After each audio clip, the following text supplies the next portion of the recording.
All Things Motoring is owned and brought to you by CHANGECARS, South Africa's trusted online vehicle platform. Whether you're looking to buy, sell, or just need advice, visit changecars.co.za.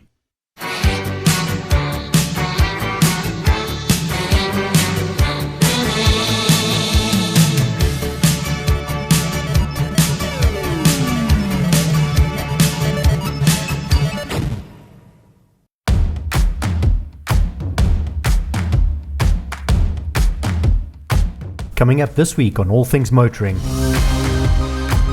we head to Zwartkops for CanAm's 50th birthday bash, where Michael chats to some Chev Firenza owners, a couple of SA racing legends, and catches up with the SS Club in this V8 Extravaganza.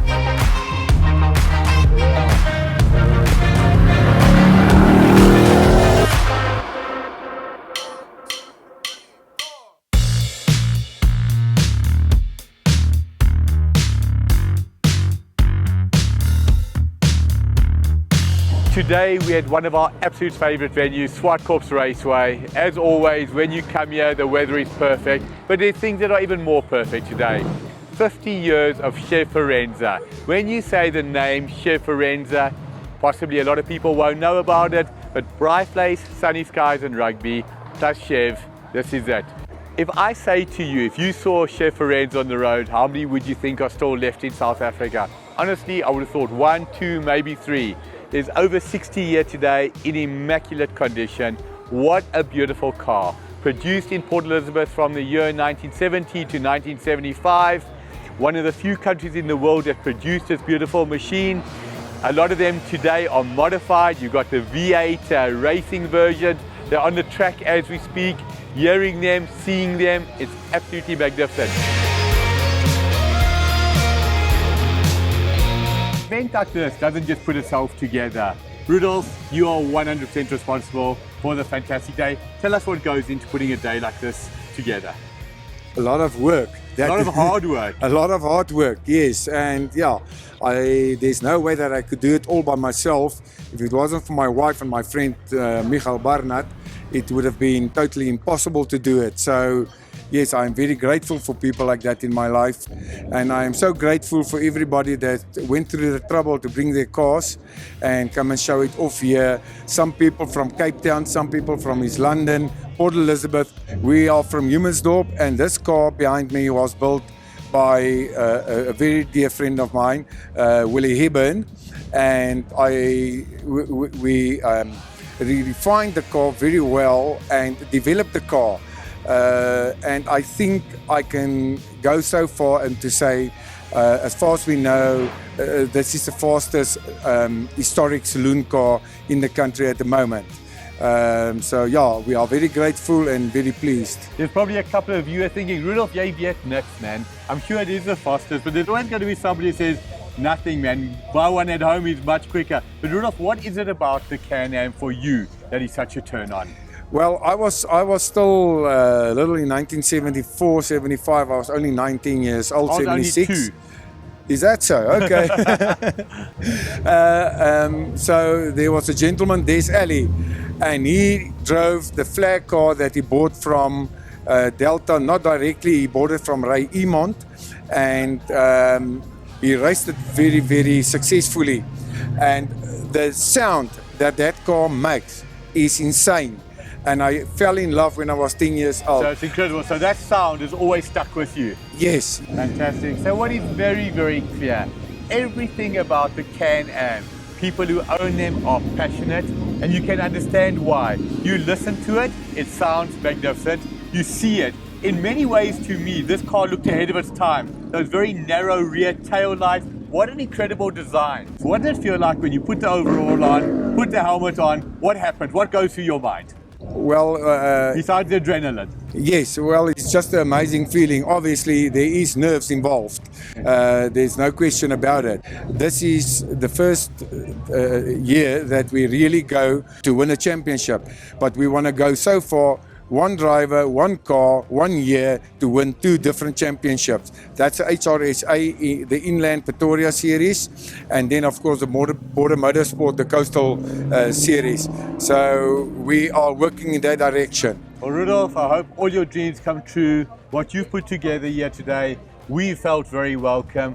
Hope you guys enjoy the show. This is a special tradition.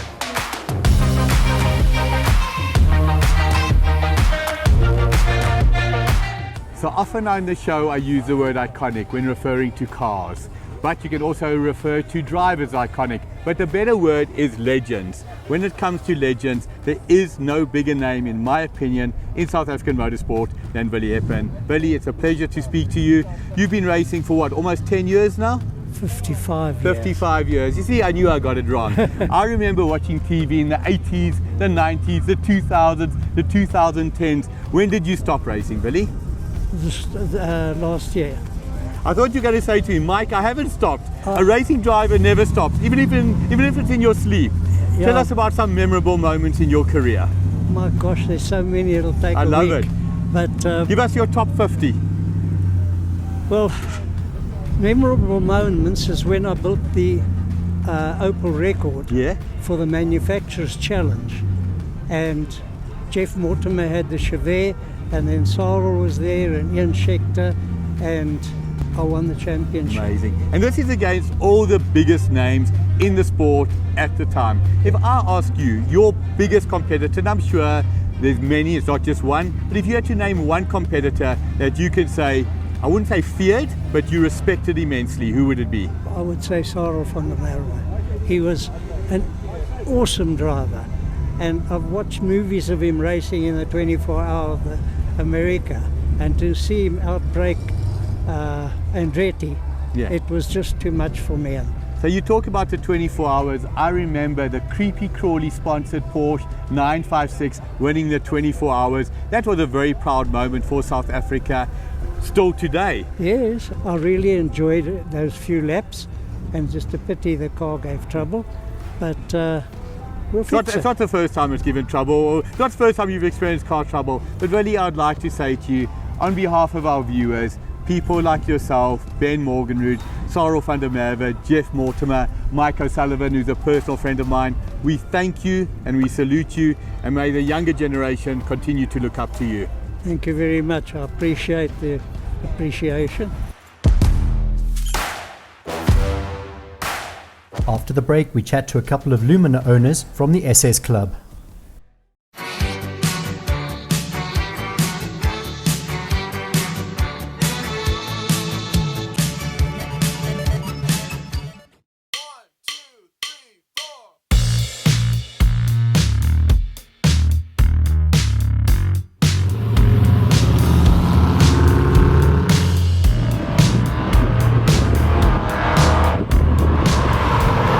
The very best part for me of all things motoring is getting to meet new people, interacting with important people.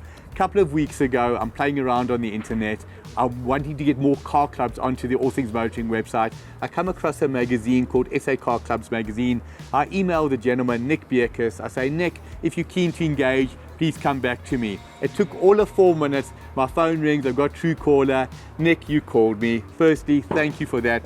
Lovely to chat to you today. The magazine that is SA Car Clubs started in 2009, 1 year away from your 15th. Tell us about the incredible journey. Well, I've been a 21-year-old guy when I started thinking about a magazine like that, and in 2009, guys prompted me and said to me, Nick, you always just talk about it. Are you only 36? What, 35? Yeah, well, Thereabouts. Yeah. Anyway, so the guy said to me, Nick, you know what? You always just talk about it. And in 2009, I decided, you know what, this is time. So the success of a magazine like SA Car Clubs is the amount of car clubs that support you, events that you can go to. Roughly, if I said to you, how many car clubs are there? I've got a guess. I want to hear how close you are. Okay, now, from my side, I think not less than 300, That's at right. least. Yeah. I must also immediately add that some of the clubs come and go. Good. You know, a lot of politics and, you know, the rest of the stuff. But in general, I would say 300. And I have, in my magazine, had at least 100 to 120 odd clubs. Superb. So now talking Over about the car period. clubs, if you're watching the show, if you've got a car club, please visit the All Things Motoring site, go to the car club tab, tell us about your club, we will add it. It will be a privilege and a pleasure. And you know what we'll charge you? Zero. So talking about zero, these cars start off at zero, but they are Mursa quick. They're on the track right now behind us. What is it for you about a Chev Firenza that makes you smile? There's a lot for me. Well, for me, the V8. I am a V8 enthusiast. For me personally, a Chevy V8, a 302. I've got news for you. You're not alone in that. There's many like you around. Absolutely. What is it about a V8? I mean, listen to that behind us. It's that burble, it's that rumble. When you say the term V8, in the old days a V6 was a decent machine, but it's never been iconic. But a V8 to me is better than a V10 or V12. Michael, the simple reason is as we speak here, I get goosebumps 100%. just when I hear that, and that's in your blood. That's Goosebumps. why you know the Audi for the show car, R8 V8, by choice. Nick, it's been lovely speaking to you. May the magazine, may your career, may everything you do go from strength to strength.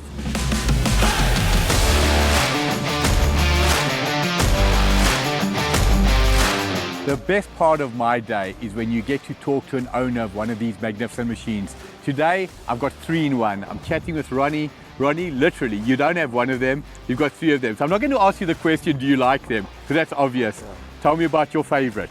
Favorite, obviously this one, because it's the neutral one. Yeah? Now, when you say neutral, yeah. I mean, clarify that for me. Okay, so I've got a Ute that is too low to drive, but it's beautiful, it's a show car.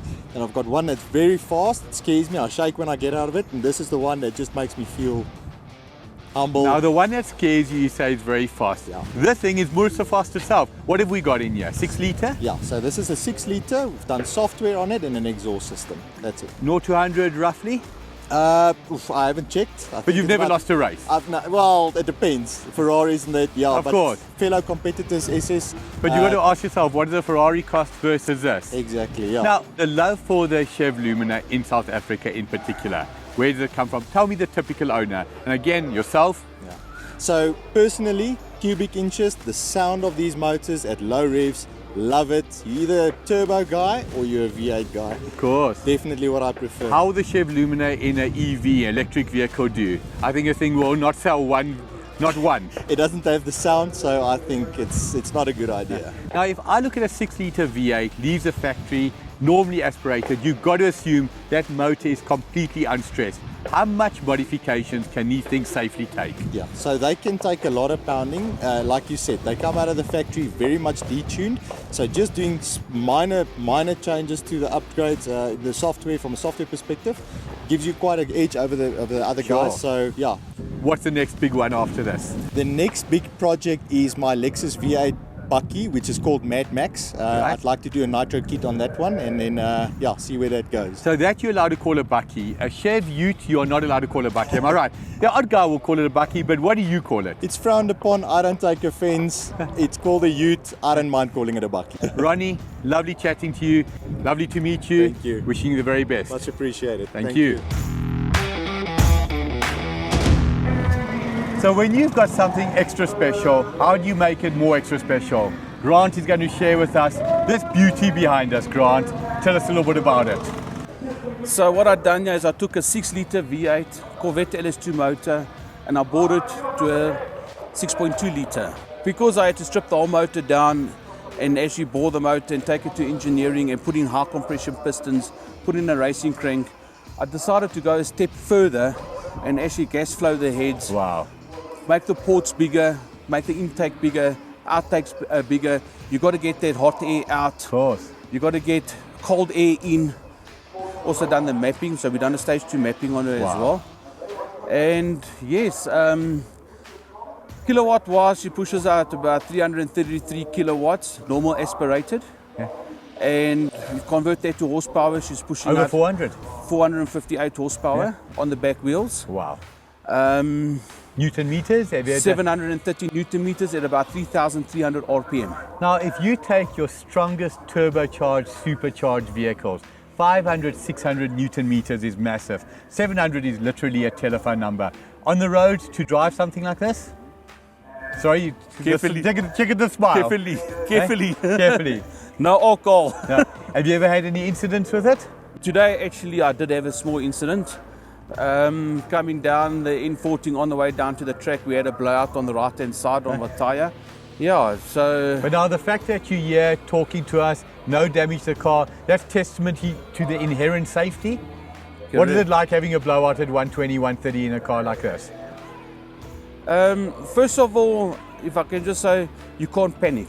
Yes. You don't panic. You hold the steering, you step on the brake, on and off the brake slowly, and pull to the side, pull to where it's safe. Sure. And control your storm, control the damage control. I'm actually very lucky, and should I say very blessed, that I actually got a SSV Ute in the same color. I've got a matching pair. Amazing. And my next project with that one is for obviously take out the Lamina motor and put in, I want to import the LS7 motor.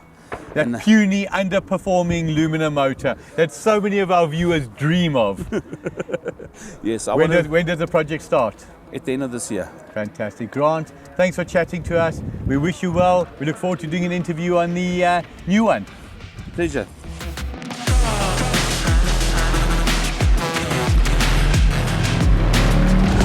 Coming up after the break, Michael finds out what all the Chevy Firenza hype is about.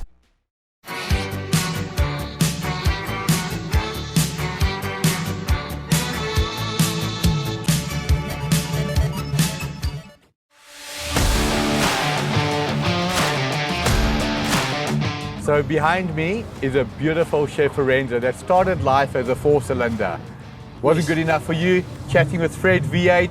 Fred, tell us about the surname firstly. Well, my real surname is William Frederik Jansen van Rensburg, but I'm from Krugersdorp. So you shortened it? Yeah, I shortened it to Fred V8. So behind us is a real monster, and that's the only way to describe it.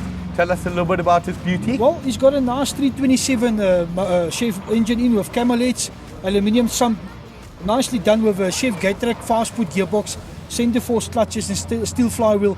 He's got over 300 horses on the back wheel. Incredible. If you're sober. So if you're sober, if you talk about a car like this, every single thing I see here, you've built yourself? Yeah, well, a bloke from Pretoria built it, and we just took it over and put our own ideas and electric windows in and all that, and we followed on as we got money, had money, you know. Now in South Africa, we talk about a 2.5, a 2.8, a 3 litre. When you talk about a 3.327, that's right, yeah. What does that mean exactly for our viewers? Well, it all depends what groceries you got inside the block, you know. If it's got a nice cam and what crank you got and pistons and all that. So it's not the normal 2.5 is now, 327 with camelets.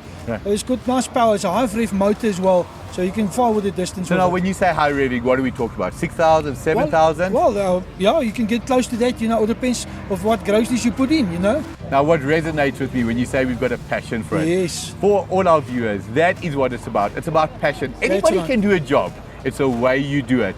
The El Camino, I'm a huge fan. I grew up in the 70s, 80s. Ford Ranchero, Chev El Camino. You're clearly a Chev boy, not a Ford boy? Definitely. No, I love Chev body styles, but you crown it as a nice car if you put a Chev engine in. No offense to Ford guys. But all my life, I had 300 old cars, 360 old cars and V8s before. But I had 14 El Camino buckies as well. I'm busy with one, Now the El Camino came out with a 6-cylinder 4100 engine. That's right. What are you putting in there? Well, we're going to give it a transplant with an LS motor, if it's for God's will. Or a 350 or a 383 stroker, but it's got a 4.1 with a Muncie box in so far, but we'll get there. So you're saying to me, if an engine doesn't have 300 horsepower, it's not an engine? No, it's not an engine. So Fred, it's been incredible speaking to you, but you're not alone. Clearly he runs in the family. Got 2 youngsters. Well, not two, I wouldn't call them lighties. No one who has a par with a V8 is a lightie. That's right. Are you going to follow in Dad's footsteps or Pa's footsteps? Yes, I have also a Chev Firenza, the 2-door. I'm busy building it with the 350 in, with Jaguar expansion, so it's still plenty work on the car. Now when you say you're busy building it, where does the knowledge come from? Do you just read about it? It is my heart, it's a passion. I mean, I just look at your face, you can just see you've got a passion. And your booty, tell me about yourself. Also, I like old cars, and my first bucky was a 1975 C10 pickup, short wheelbase. And I drove that to work and back at school to my girlfriend's house and everything, so it just feels better than a new car. Cool. So now, if you take those old buckies, my advice to any of our viewers, don't sell them. They're just going up and up and Price up in value. That's right. Guys, well done. Thank you so May much. the passion Thank you so continue. much. Thank you so much. God bless. We've all heard the famous saying, the cart leading the horse. Ronnie, today we really do have that scenario. I mean, you take a CanAm Forenza 1970s, it's being pulled by what? 1939 39. Chevy. It's a Master Deluxe, which is a two-door, Yeah. which the body was too bad to have it nicely done. Yes. So I decided I've got so many nice cars, I'll do the rat rod rust look. Beautiful. So is that where the nickname Rusty came from? Yes. But now I'm intrigued. When we look at modern cars, we think of modern cars starting in the 1990s or 1980s. A 70 car looks oldish, but when you take something from the 30s, to me, this is a bygone time that I wish I was part of. The 30s, the 40s, and the 50s. What is the fascination with this car? Well, the first challenge was to get a V8 into this car. It has to be a V8. It's not has negotiable. To be a V8. It's not negotiable. And if you look inside the car, you won't even see a radio or a sound system, because I love the sound. I just you listen to the engine. Yes, I just open the window and I get such joy and satisfaction from that. That's me. That's what I do and what I love. So mechanically, V8, diff, gearbox, a little bit about that? Well, it's a 350 Chevy engine with a good talking cam with Forenza CanAm camel heads, which has got a very high compression ratio, and it makes the car strong. Coupled to a 5-speed box with a Jaguar front and rear suspension. Amazing. But there's some West Bank technology in the suspension. I can do 200 and it'll be like a needle on the open road, you know. So shout out to the West Bank V8 series. That was an incredible, incredible series. Behind you, you're towing a Forenza CanAm V8. Tell us a little bit about that particular one. The CanAm is, I can almost say, the love of my life. I've had this one for about 6 years now, but the previous one I also had long, which I bought from Willie Aburn. And sorry to interrupt you, all of these cars seem to be in the Free State. So I'm looking for one. So for all our Free State fans, please contact me direct. Sorry. Now, if I owned one of these, I could not imagine that I would ever sell it. You mentioned you were sorry you sold one. Would you ever sell this vehicle? Not at all. Not this specific car. And for the same matter, I've got a number 58 Capri Piranha V8, which I've still got the original purchase documents. The lady bought it for her husband on the 24th of December 1970 to give to him for a Christmas present. And I've got the invoice and even the service records and all that. So I'll never sell those. So you're the perfect diplomat. Ford and Chevy, you love them in equal measure? I do. I used to have the saying that says, I drove Fords until I drove in a Chevy, then it was gone. But I must admit, I've got more Fords than Chevys. Amazing. But I love both. As long as it's a V8, I love them. What for me makes me so proud is whether you're an Alfa fan, a Fiat fan, a Datsun fan, a Chevy fan, a Ford fan, the car culture in South Africa is alive, rich and strong. Hope you enjoy the show.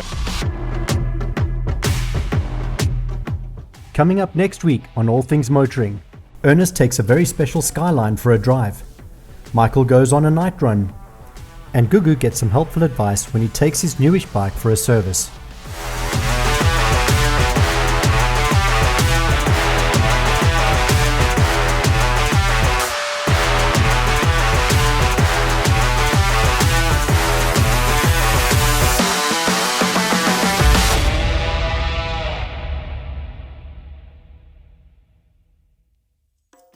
So if a guy in a Lumina and SS cut you off, it's no worries, but all good. They don't do that, so Hey? it's okay.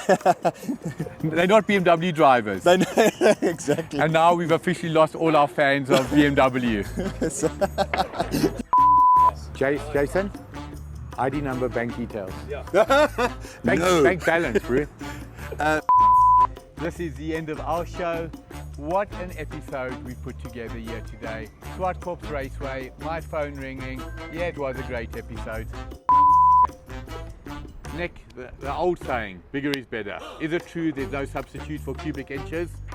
Absolutely. Gugu, that's for you.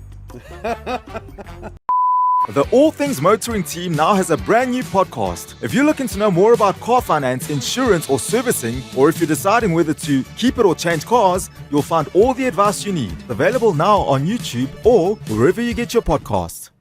All Things Motoring is owned and brought to you by ChangeCars, the platform buyers trust with good reason. ChangeCars works exclusively with the best manufacturer-approved dealerships. There's no safer online vehicle platform in South Africa.